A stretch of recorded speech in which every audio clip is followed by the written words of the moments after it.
Ayun. Hello guys. Hello team.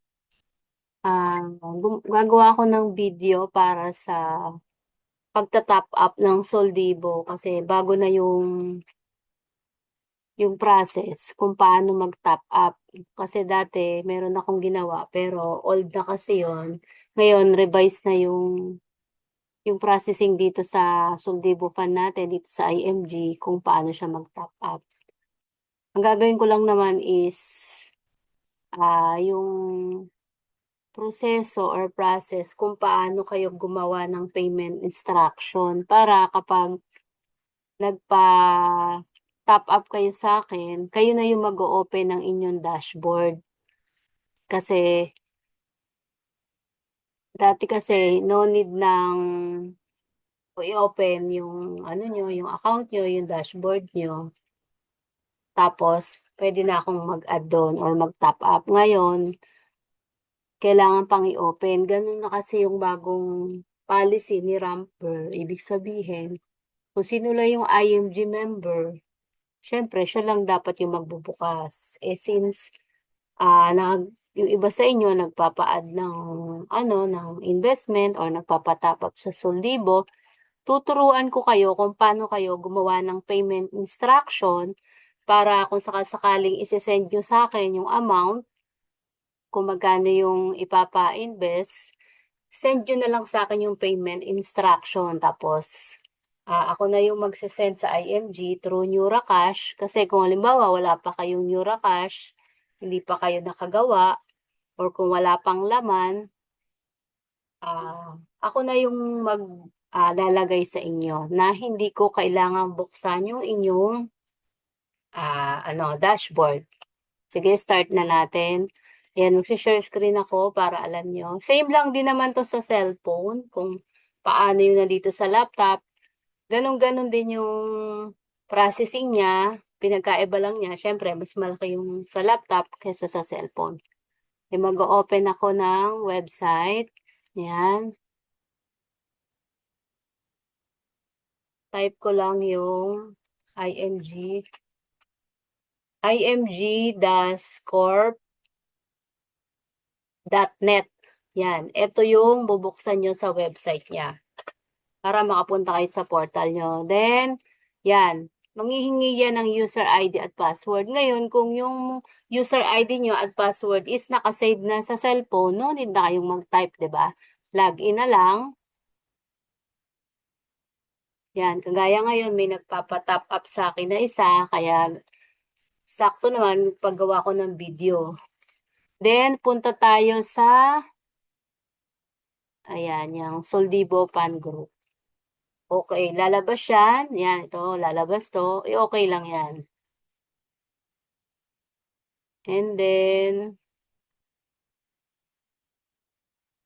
ulit, kasi hindi siya nag-open. Okay, ayan. O, diba, lumabas na siya. Hingi ulit ng user ID at password. Ito kasi sa akin, nakasave na. Kaya, click ko na lang yung login. Yan. Ito yung dashboard natin. Kapag magta-top up, i-click lang yung add subscription. Ganyan din sa cellphone, green at saka red. Dati nga walang kulay yan eh. Ngayon, 'di ba, mas ano na siya, ma-identify mo alin yung subscription, alin yung redemption. Click natin yung add subscription para magdagdag. Tapos, choose a fund. Yan.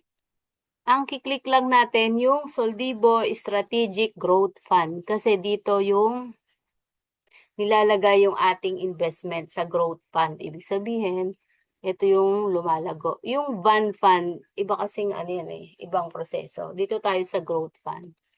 Tapos, amount, magkano yung amount? Meron diyang lalabas na amount, yan. Pero kung ano naman, click mo na lang, 'di ba? I-click mo lang, i-ano mo na lang, i-type mo na lang pala. Halimbawa, gusto mo 500, edi 500. Or kung gusto mo naman, mas malaki, 1,000, 1,000. Pero ngayon, itatry ko yung, dito yung arrow down, arrow up. May nagpapatap up kasi sa akin ng 30. Yan. Hanapin ko yung 30. Yan. Di lumabas na yung 30 pesos. Tapos, submit. Click mo lang yung submit. Yan. Ngayon, ito na yung payment instruction na sinasabi. Yan. Dito, lalabas yung, yan. Ito, meron ditong email. Kapag hindi pa kayo nakakagawa ng payment instruction, wala pa yang laman. Kaya ipipill out nyo yan. Sa taas, email nyo dapat. Tapos pangalan. Ayan. First name, last name. Choose country. Siyempre, hanapin natin yung country natin. Philippines. Saan na yung Philippines? Hindi ko makita. Yan, Philippines. O ngayon sa akin kasi, nakaset na to. Dahil dati ko nang nagagamit. Click ko lang yan. Ito muna ako sa city. Yan, lumabas na yung Kabuyao. Ito na yung, ano ko, yung address ko. Address line 1, lumabas. Line 2. Dito naman sa address line 2, kahit ano mo lang yan eh. No need naman yung fill outan, meron na sa address line 1. Tapos, syempre, zip code, cellphone number. Ngayon, kung halimbawa, magpapa-ano kayo sa akin, papa-top up, syempre, ang ginagamit ko lang naman, Eurocash. Kiklik nyo itong Eurocash bills payment. Ayan. O, pagka ano, hindi ako gumagamit ng BDO, kaya wala naman kasi akong BDO. Kaya ang lagi nyo ikiklik, pag magpapa-top up kayo sa akin, Eurocash bills payment. Tapos, pagkatapos niya, yan, makikita nyo amount dito, di ba? Yung nilagay natin kanina, amount. Yan, may amount dyan. Tapos, syempre, may pangalan nyo. May pangalan nyo yan. Tapos, lalabas dyan pangalan nyo. Pero, sa ngayon, ako muna pala, yung nagpapa-top up pala sa akin ay mamaya ako nagagawan kasi kailangan ko ngang buksan yung account niya. Ngayon, magta-top up ako ng 30 pesos. Ayan. Tapos, click ko lang yung next step. Yan. Pag na-click na yung next step, lalabas ito. Yan, yung may mga tanong dyan. I-click nyo lang yung box. Wag na wag nyong kalilimutan i-click yung box. Yan. Tapos, submit. Yan, nasubmit na yon. Ngayon, ang isi-send nyo sa akin ay ito. Itong mismong payment instruction na yan. Yan. Dito sa taas, kailangan ko tong link na to. Ito, yung ePay. Ito mismo. Kailangan ko yung link na yan. Dapat, makopy nyo yan. Tapos, isi-send nyo sa akin. Para yan din yung bubuksan ko dito sa pag ako ay naglagay na sa Neuracash. Kasi pag nag-open ako ng Neuracash, itong mga details na to, yan, yung nandito, itong Annonate. Gamitin ko itong Annonate ha.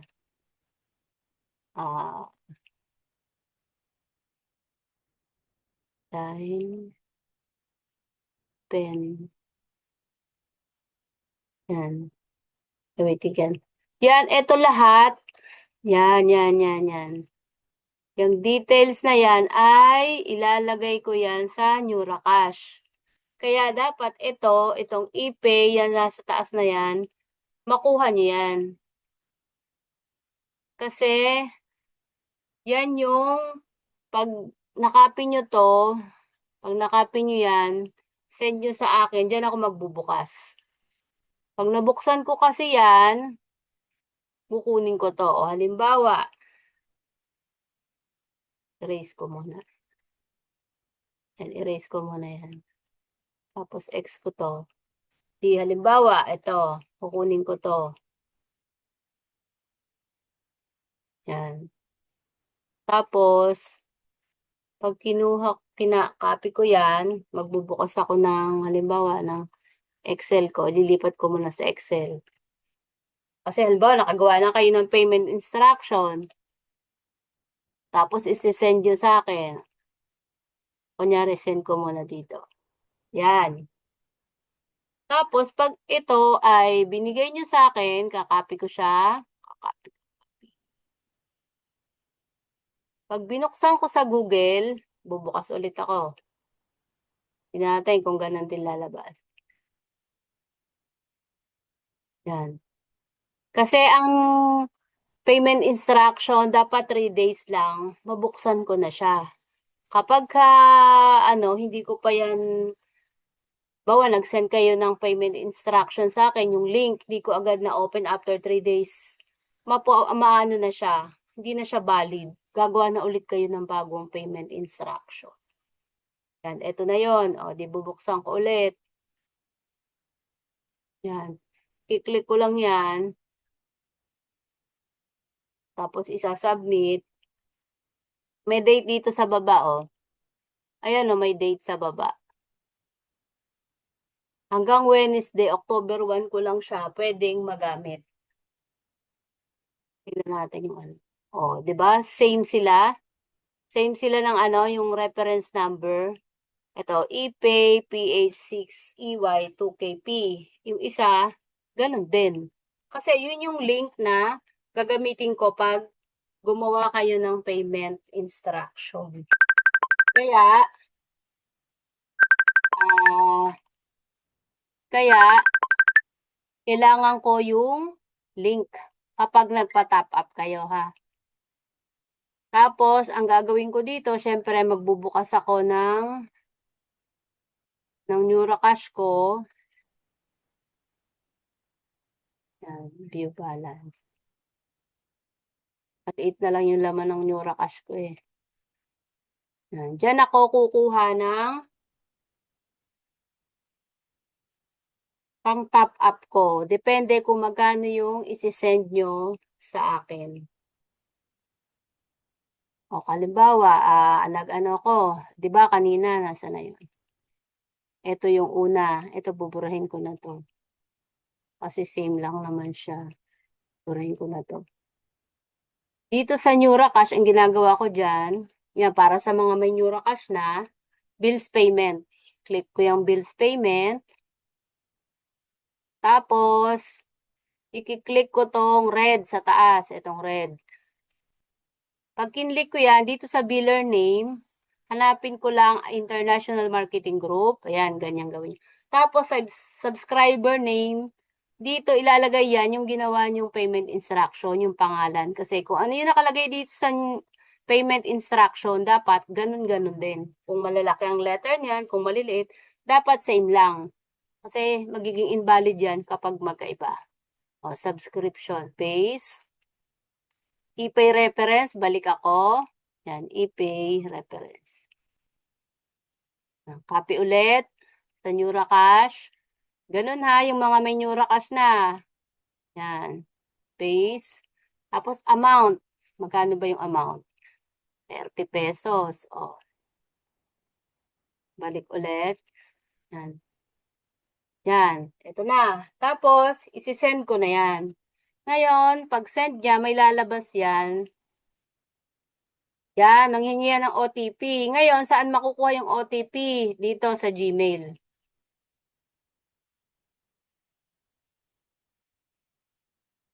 Mag-ano lang, refresh lang yan. Tapos sa inbox, yan, ito na siya, Neuracash. Ito na yung OTP. Copy ko yan, yung OTP na yan. Alam yan ng iba dyan na marunong na. Balik ako sa Neuracash, send ko lang, ilagay ko dito, paste ko dito sa hinihinging OTP. Okay lang. Tapos, ayun na siya. Yung 30 pesos. Ba, ito na siya, oh. Annulate. Tapos, ito na siya.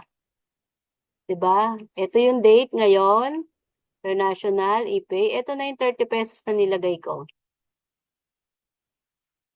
Yan. Yan na siya mismo. Ganun lang, yung pagta-top up. Pero pag wala pa nga kayong Neuracash, hanggang doon lang kayo sa paggawa ng payment instruction. Tapos yung link, send nyo sa akin. Ako yung magbabayad. Mas maganda yun, hindi ko na binuksan yung account nyo, di ba? Ang ginawa ko lang, nag-send lang ako ng tapang top up nyo sa inyong Soldipo funds. Tapos, syempre, sisend nyo na lang sa akin kung magkano yung ipapatop up nyo. Delete ko na ulit to. Yan. Tapos, home, o diba, 2,600. Pagka ni-refresh ko yan, mababawasan na yan ng 30 pesos.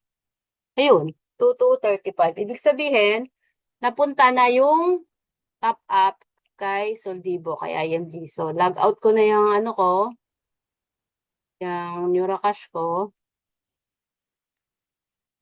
Kasi nagamit ko na siya.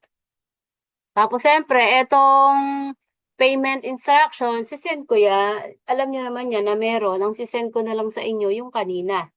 Yung nandun sa Neuracash na na-send ko. Yan. Hopefully, meron kayong natutunan, bagong natutunan dito sa pagta-top up. And kung nalilito, balik-balikan lang yung video na ginawa ko.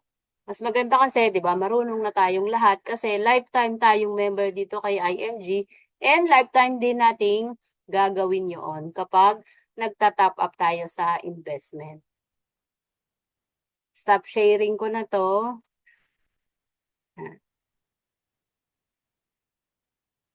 Okay, thank you guys. Bye-bye.